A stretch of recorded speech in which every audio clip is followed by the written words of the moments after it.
към Несебър, където се проведе доброволческа акция с благородна кауза. Подготовка на 180 перуки за жени, които се борят с онкологични заболявания. Инициативата е на Сдружение Обществен съвет Несебър и фондация Смарт Оазис.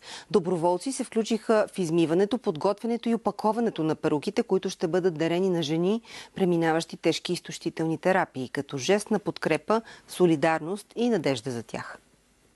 Облъчване, химиотерапия, загуба на коса. Малка част от трудния път на много жени с рак. Но има хора, които подават ръка дори когато е най-трудно.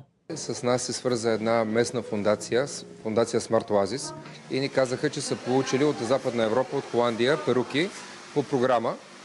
Перуки, които са предназначени за онкоболни. Ние на драго сърце веднага се включихме, разбира се, предоставихме офиса на Обществен съвет Несебър, пуснахме обявление, дойдоха, веднага ни писаха различни хора, които искат да се включат в кампанията. Така офисът се превърна в салон за красота.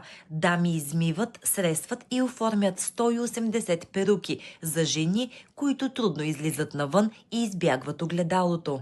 Професията ми е такава и реших да направя нещо хубаво. Важното е хидратиращ шампуан, балсамче, да може да бъде по-лесна обработката на косата, и много е важно четката, с която решиме косите, и да почваме отдолу нагоре, защото иначе се накъсва. Всяка перука се подготвя старателно за жена, която дори не познават. Нямаме някаква застраховка или гаранция, че на всяка една от нас не може да се случи нещо такова. Помощта е някак се естествена и тя трябва да се дава в такива моменти. Предвид факта, че идва и най-женския месец, в цялата суета, в която сме обърнати в ежедневието ни, хубаво е да има и такива каузи, в които ние да може да се включим, докато сме здрави и силни. Сгъваме кутии, за да приберем перуките.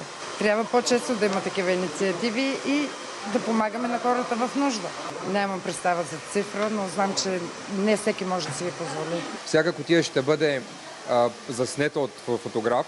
Ще разпечатаме нейната снимка, ще я сложим на кутията с малко послание. Ще бъде опакована с една панделка, което е символ на фондацията на кампанията Каузата за борба с рака.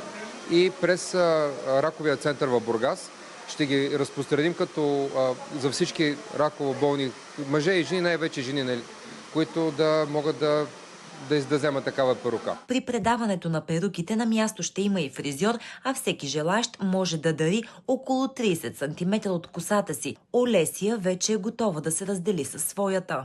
Не си постригвам косата много често. За един месец расте с 1 сантиметър само. Искам да подаря косата си, за да се изработи нова перука за някоя болна жена. Понякога една малка промяна във външния вид е напълно достатъчна, за да върне сили за голямата битка.